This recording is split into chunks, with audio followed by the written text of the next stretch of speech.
Laknatullah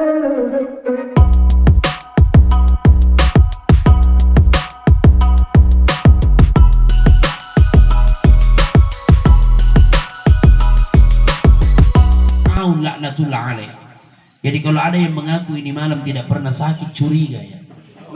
Bisa jadi sepupunya Fir'aun. Ya. Sehat dan sakit itu asbab menuju aja. Ada tuh biasa yang bisik ke Ustaz, memang ini almarhum atau almarhumah. Kalau saya pergi ceramah, kurang olahraga Ustaz. Jadi kalau orang rajin olahraga lolos dari aja.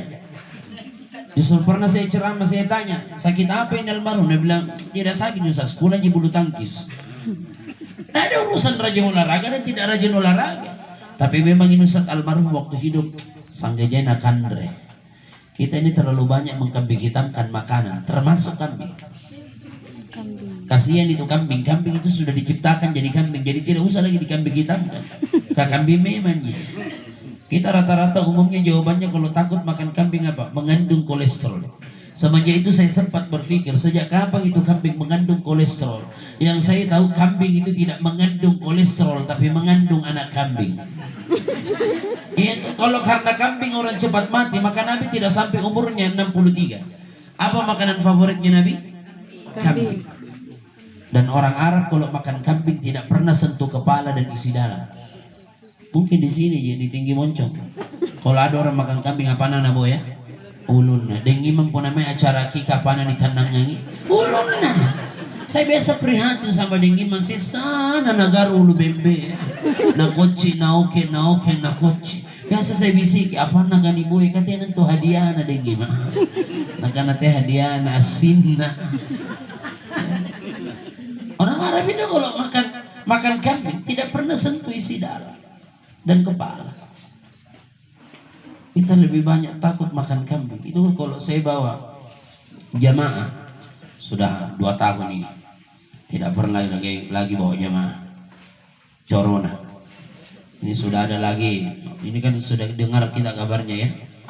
23 Desember ini akan ada pemberangkatan ya, khusus penyelenggara umroh yang akan berangkat 23 Desember melihat kondisi.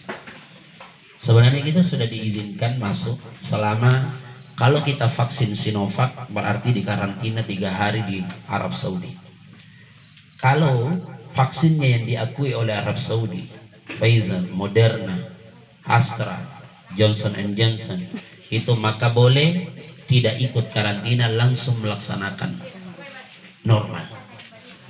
Langsung normal. Kalau Sinovac 3 hari karantina. Yang bermasalah pulang tak di Indonesia 10 hari di karantina. Ini lagi kita sosialisasi. Tadi saya jemput tamu di bandara dari Kemenak Pusat. Tadi lagi melihat kesiapan kami di kantor untuk pemberangkatan jamaah-jamaah kami yang tidak berangkat. Saya ada jamaah 300 jamaah yang tertunda keberangkatannya karena corona. Alhamdulillah saya tidak pernah tutup kantor. Kenapa saya tidak tutup kantor? Karena saya mau jaga psikologinya jamaahku. Karena di antara 300 jamaah itu ada yang paling sering tiap hari lewat depan kantor. Tena jana sengka amaloji. Untuk apa? Nalihat ini kantor kata tongko ita sungkenja atau tak tongko. Kapan 1 minggu dia lewat nalihat terus tak tutup, pasti lain psikologinya. Lari bidoeka, merah lari mustaska. Makanya kita jaga psikologinya, tidak pernah tutup kantor kecuali Sabtu Ahad. Hadirin yang insya Allah dimuliakan oleh Allah, mana mau tena doi antama mana sisa. Ya. Itu kalau saya bawa jamaah, biasa ada jamaah itu dibawa pergi makan. Ayo kita makan ala Arab. Saya tunjukkan kambing, tidak ada yang mau makan kambing. Rata-rata ayam. Ada satu. Itu sana malah dengan rebebe. Nah janjian jatuh Arab kujujung ini kesan jo Arab ka 4 orang yang makan 1 ekor kambing muda nama nangga. Lahapnya. Kesaloi ceritanya sampai 4 jam kemudian selesai juga makanannya. Apa nak? Jo Arab. Karena apa? malah kunci ni gigasing inyo saban akan dan mati. Nah bilang di samping wih mana tuh tay beben akan terponer ki mati kan joran be balaku tay beben akan dan mati. Bukan apa bukan karena beruncung Ustaz. Bukan ngapa aku dan akan dikalong. Karena tadi gancunang kalong. Sangga itu mengenai ibu. Hadirin yang insyaallah dimuliakan oleh Allah. Jadi asbab menuju ajal, sehat dan sakit. Oleh karena itu, ketika ajal itu datang, la yastakhiruna sa'atan wa la yastaqdimun, apapun penyebabnya. Karena sesungguhnya inna lillahi wa inna ilaihi raji'un. Inna lillahi wa inna ilaihi raji'un adalah dua kata kunci sukses dalam hidup ini. Bukan sekedar zikir biasa begitu saja kemudian kita keluarkan dari lisan kita ketika mendengarkan kabar orang meninggal, inna lillahi wa inna ilaihi raji'un, tapi tidak bermakna. Inna lillahi wa inna ilaihi raji'un adalah prinsip hidup. Kenapa banyak orang yang sombong dalam hidupnya? Karena belum inna lillah. Kenapa banyak orang yang berat mengeluarkan sedekahnya padahal dia mampu? Karena belum inna lillah. Kenapa di hari raya kurban banyak orang yang diberikan kemampuan oleh Allah untuk bisa berkurban tapi tidak berkurban? Padahal sudah besar ancamannya. Siapa yang mampu berkurban lalu tidak berkurban, fala taqrabanna musallana, maka jangan dekati tempat solat kami. Nah jadi kita nak kurban nak mampu. Ya toh ini harap lorong kulai bagi kupon justru ya si bumai boya kupon. Asalnya kita aku remising adakah kupon iya kurasir ya. Siratang ikut bagi karena apa yang diberikan kemampuan oleh Allah. Apa itu innalillah? Prinsip hidup yang tidak pernah merasa memiliki tapi merasa dititipi. Makanya almarhum Kiai Haji Zainuddin MZ menyampaikan apa? Coba lihat falsafah hidupnya tukang parkir. Jadi kisahnya tukang parkir, kamana oto kodi-kodi yang terparkir di lahan parkirnya, tukang parkir tidak pernah merasa minder. Oto gaga, mobil mewah yang terparkir di lahan parkirnya, tukang parkir tidak pernah sombong. Bahkan ketika mobil itu satu persatu diambil oleh pemiliknya, tukang parkir tidak pernah merasa kehilangan. Dan dia tidak pernah merasa sedih. Mungkin ada tonjin sedih kalau tidak dibayar uang parkirnya. Kenapa tukang parkir demikian? Karena dia tidak pernah merasa memiliki, tapi dia yakin hanyalah titipan orang lain. Begitulah hidup ini. Tidak ada milik kita, hanya sekedar titipan Allah. Semudah Allah memberi, semudah Allah mencabut. Allah punya macam cara memberi dan Allah punya macam cara mencabut. Apa yang mau dibanggakan dalam hidup ini? Makanya ketika manusia diantar ke kuburnya, 3 yang mengantar, 2 yang pulang, 1 yang tinggal. Siapa yang mengantar kemudian pulang? Hartanya, mobilnya ikut mengantar, tapi pulang, tidak ada yang tinggal. Gigi palsu lagi nanti kulem minawang. Wa ahlihi, keluarganya ikut mengantar, istri ikut mengantar, anak mengantar, sahabatnya, kerabatnya ikut mengantar, tetangganya ikut mengantar, tapi tak satu pun keluarga yang tinggal. Dari yang tinggal kemarin tak pulang semua. Biar bagaimana sayangnya istri ketika meninggal suaminya, tidak ada rela istri dikubur bersama suaminya, kecuali Vanessa Angel. Amat itu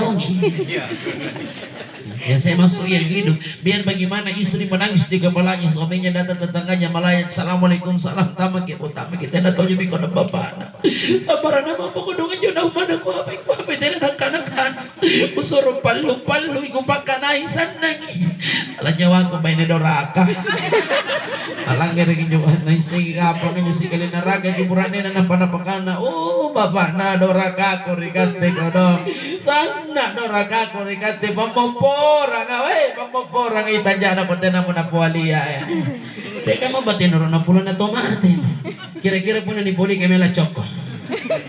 Makanya dilarang meratap karena kata-kata yang kita keluarkan tidak masuk akal. Makanya istri ketika meninggal suaminya, 2 itu nalakukan punatena na maram pinsang.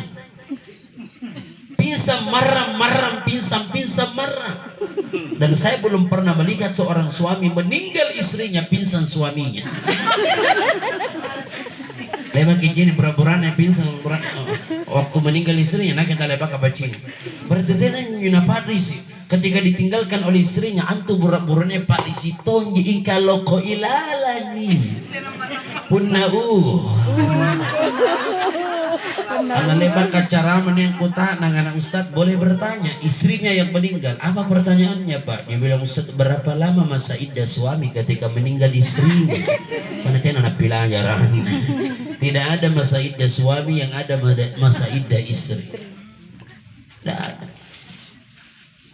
Hanya itu coba lihat. Pinsang. Asalannya tontama. Nana sungke menyukai di bagian wajahnya, nana janjan semburat nena pinsam mise. Nasungke pinsam mise. Jadi maju dari nan coba baik ya, baik saribatan tuan, nampak na hibur kendi, teko pakam madu. Sabar aku ikhlas kau kamu tuh tena iman. Pakasiri-siri jadi ngasih kau tuh teko pakam ikhlas kau ikhlas kini hiburan ne. Batay no pinsam. Akan menyusumpay. Yang meninggal suaminya nak banyak begitu kata pau kata buran neta moter kira-kira pun buran neta moter nanti nak kena kipagaman nak kena dicini pisah langan ni.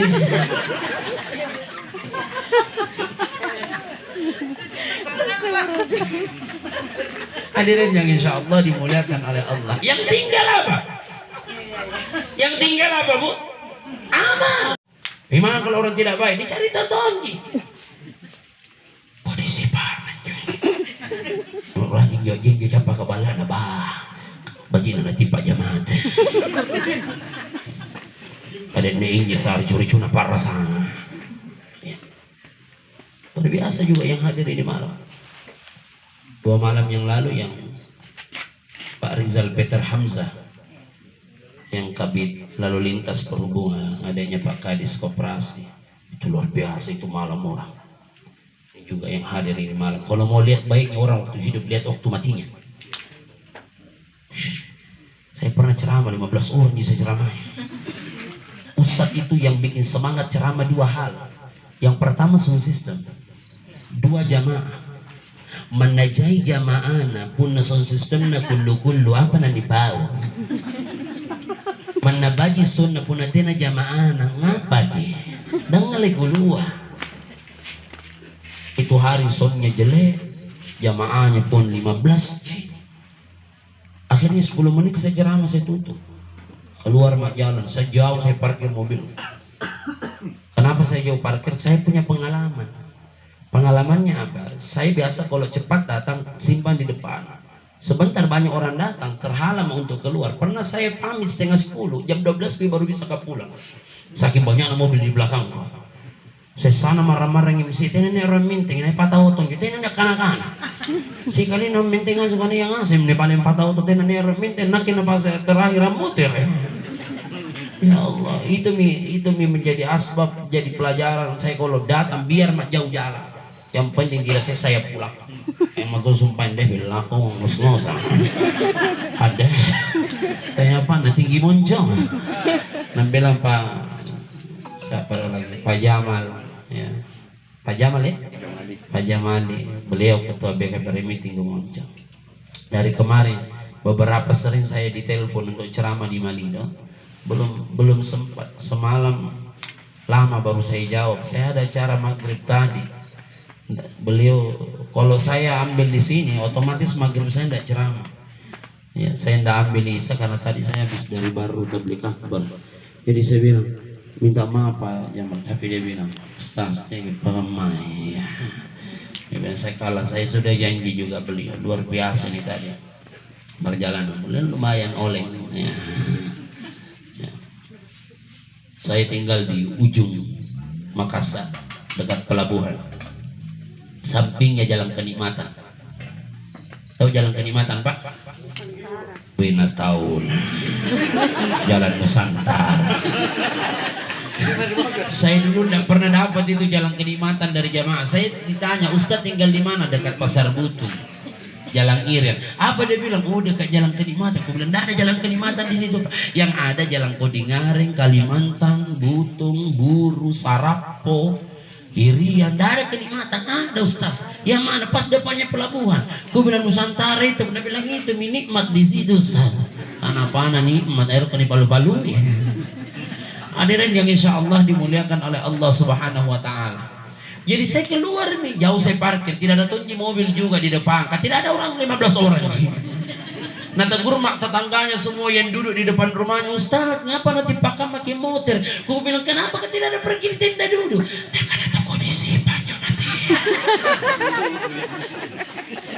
Bodina pun atau disipan. Pernah ke ceramah perumahan, 10 rumah juga. Nah banyak rumah kuliah. Kebetulan memang perumahan baru 2 rumah terisi. Pertanyaannya di mana keluarganya? Ya. Jadi saya lanjut kembali. Hadirin yang insya Allah dimuliakan oleh Allah Subhanahu Wa Taala. Yang jadi masalah sampai di mana bicara aku?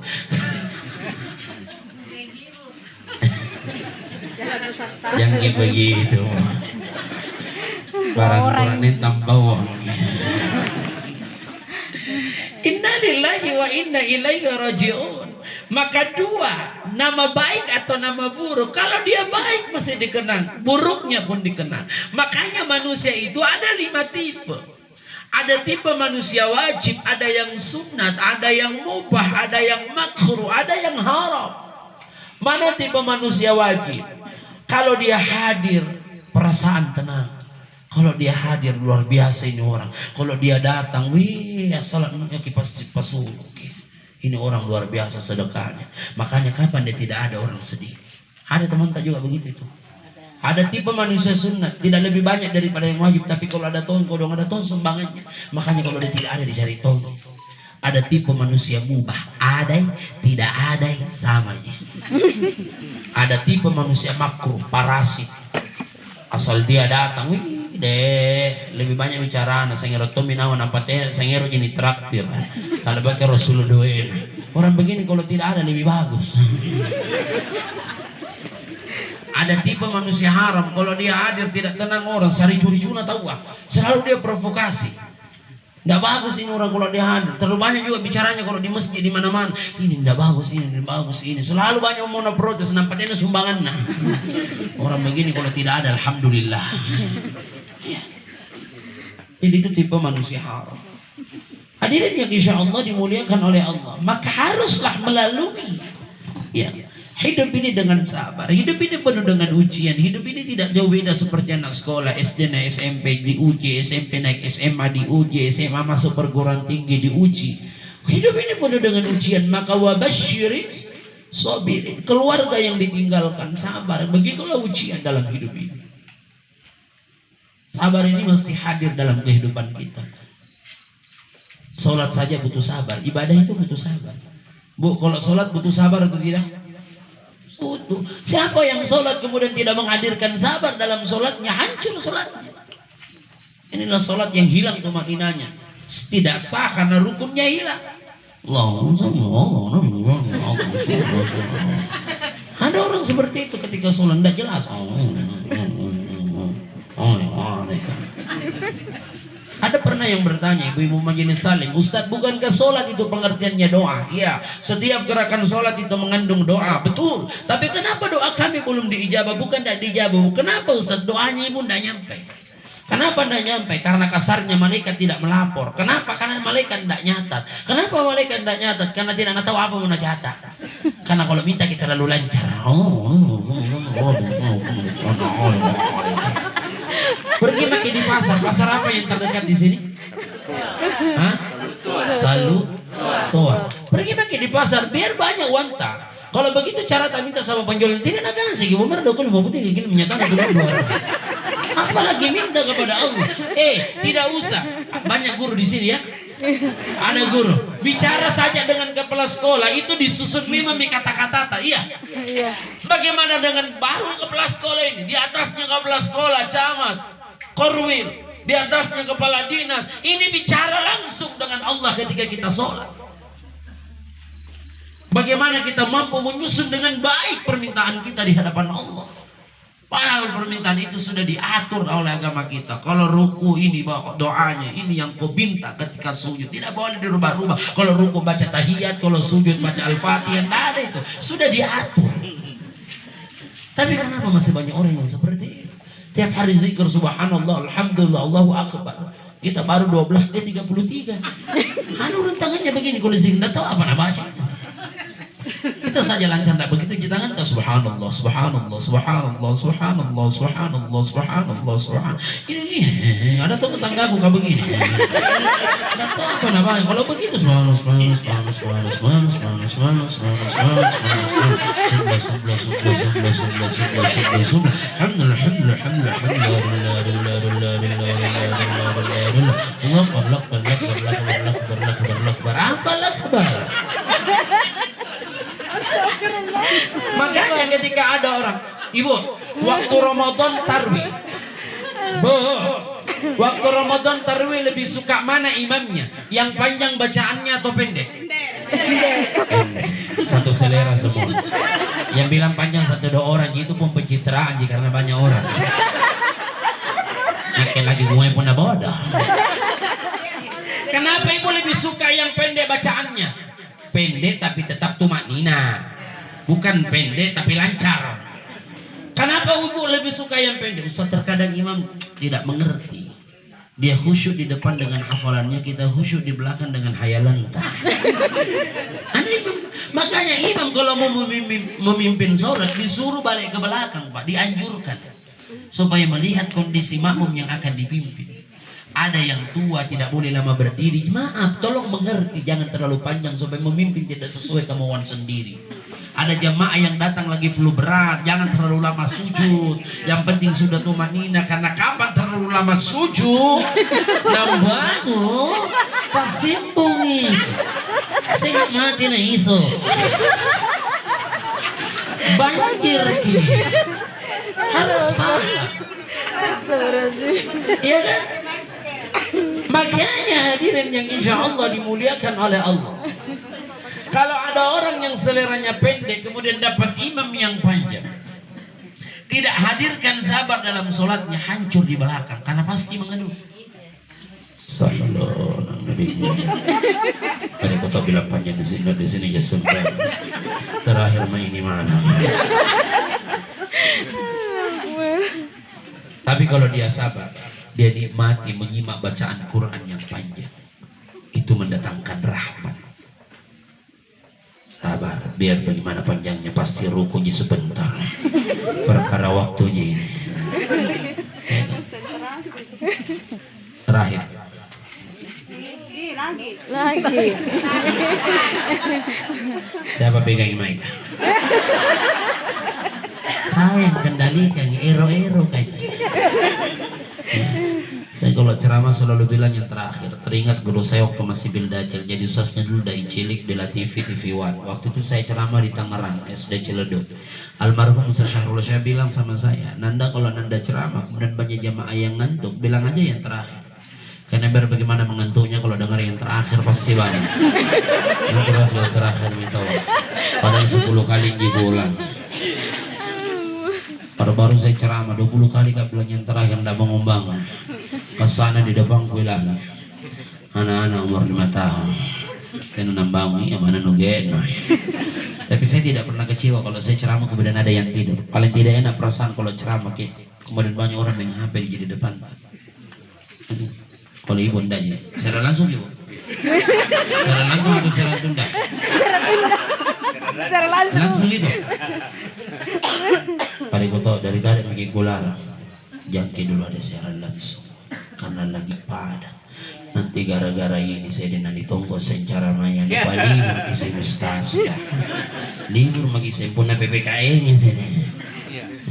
Jangan makin dulu, boleh ngerong. Kalau siaran video biasa tidak apa-apa. Kalau ada orang biasa ceramah kita ceramah dalam arti kebiasaan. Saya di sini ceramah saya main HP di bawah. Kira-kira bagaimana? Masa marah kita tadi tidaknya? Masa marah kita? Kan seperti itu. Orang teman orang bicara, HP nggak aja. Jadi Ustaz, jadi saya mau itu tatap mukanya orang. Saya kalau sudah tiba di tempat ceramah, sudah duduk, HP-nya saya simpan. Nanti biasa selesai ceramah baru saya ambil. Fokus. Suami istri kalau mau tidur dulu apa pengantar tidurnya? Cerita. Sekarang suami istri apa? Nggak cerita lagi.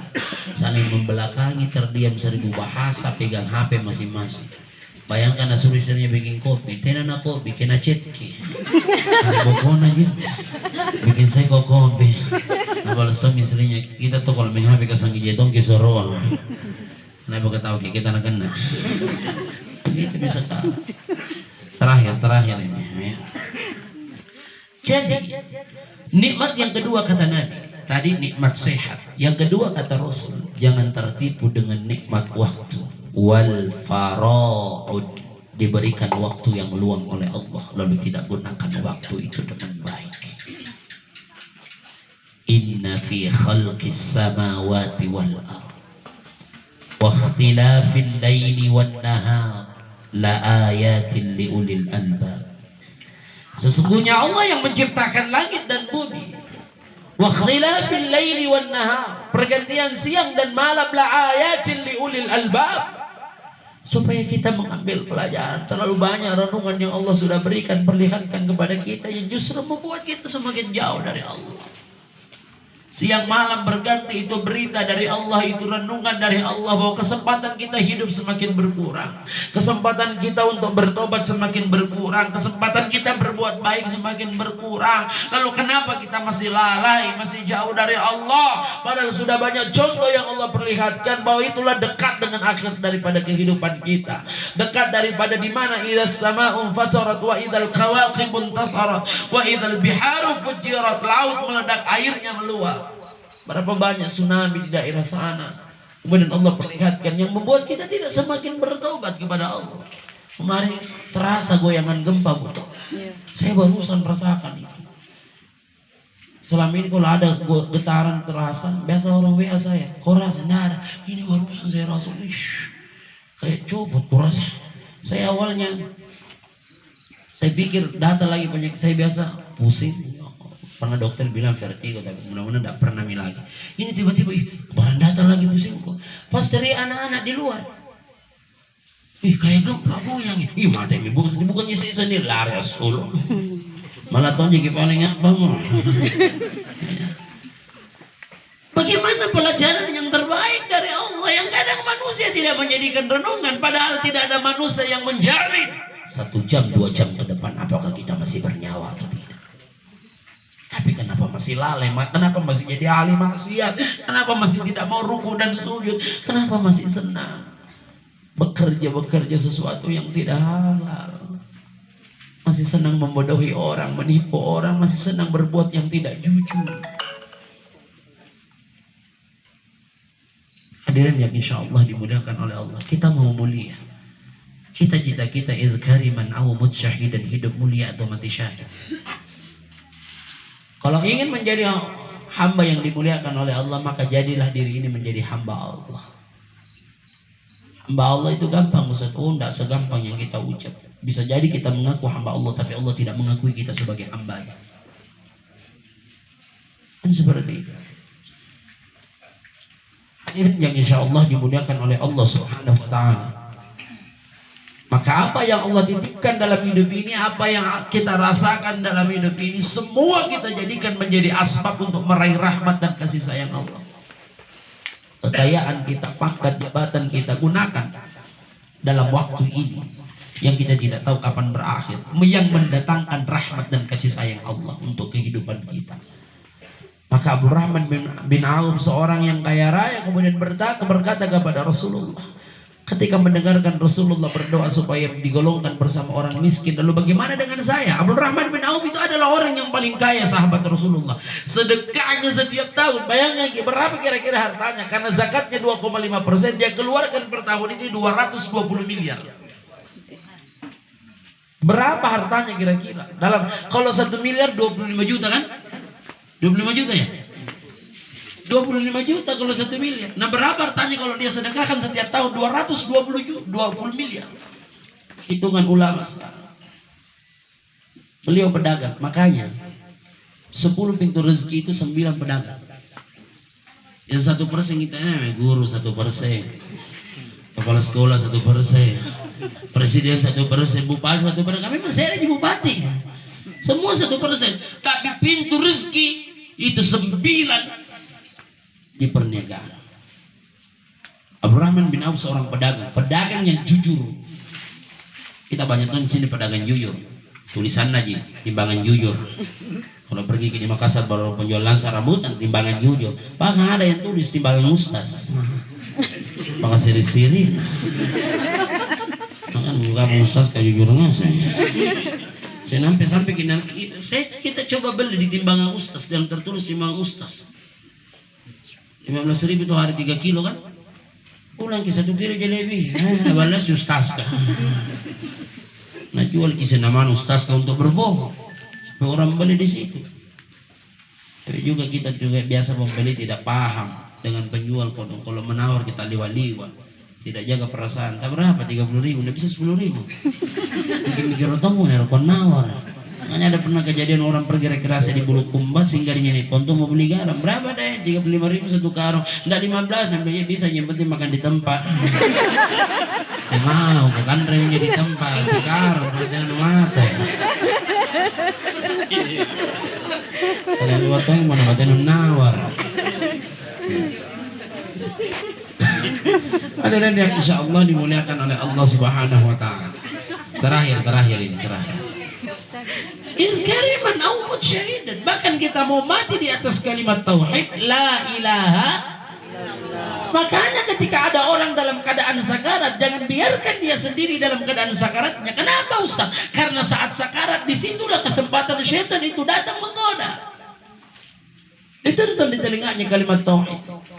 La ilaha illallah. Sudah tak mampu berucap. Makanya ada 3 kondisi ketika kita berada dalam kondisi itu tidak boleh terlalu banyak bicara. Ketika datang melihat orang sakarat dituntun laqinu mautakum bi kalimati la ilaha illallah. Bahkan jangan heran kalau ada orang sakarat lalu mengatakan ibuku datang, bapakku datang. Yang dicerita semua orang yang sudah meninggal. Biasa dengar begitu. Ini kau hujan nenekku batu. Tentu nenek, tapi syaitan yang menyerupai neneknya. Kenapa syaitan itu menyerupai orang yang terdekat dari kita? Supaya kita mudah percaya dengan godaannya. Apa tak digoda? Tauhid tak. Makanya laqinu mautakum bi kalimati la ilaha illallah. La ilaha. Pelan supaya dia bisa ngikut minimal dalam hati. Jangan tahu bisi-bisi. Ini penakan atau madang.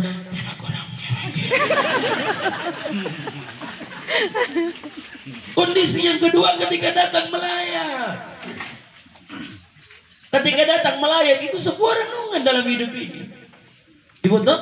Ibu kalau masuk melayat dibuka kain di bagian wajahnya. Untuk apa itu? Sebuah renungan untuk kita. Makanya 2 kebiasaan kita itu dipertahankan. Masuk ke dalam, buka bagian wajahnya, boleh dilihat, kemudian menjadi renungan kematian untuk kita supaya lebih takut kita kepada Allah, lebih dekat kita kepada Allah. Menambah amal soleh kita, rasa keimanan kita yang lebih mantap lagi. Yang kedua, stop, berhenti sejenak kemudian mendoakan yang meninggal dunia tadi. Sudah kita berdoa tapi keluar makin. Jauh usah terlalu lama duduk.